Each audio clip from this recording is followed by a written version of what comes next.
May nagawa tayong mali tapos may guilt ka, mahirap yung feeling. Blessing yan. Mga kapatid, ma-alarm tayo pag gumagawa tayo ng mali tapos wala ng lungkot. Yung parang may kalyo na yung ating konsyensya. Hindi na natin nararamdaman yung kirot na may ginawa tayong mali.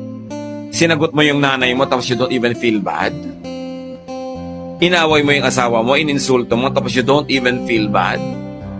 Meron kang tinanggihan na nangangailangan, kaya mo naman tulungan, you don't feel bad, dangerous yan. Ngayon, when you feel bad, you are blessed. Ito yung blessing na kalungkutan. Pero mo nalulungkot ka, sasabihin mo, bakit ako blessed nalulungkot ako? Kasi kinakalungkot mo na masama ka, na may ginawa kang mali. Blessed ka! Ang susunod mong gawin, sundin mo ang sinasabi ng lungkot na yan. Magsisi ka, magbagong loob ka, stop doing wrong, start doing what is right, then blessing will come. Kaya ka blessed pag malungkot ka.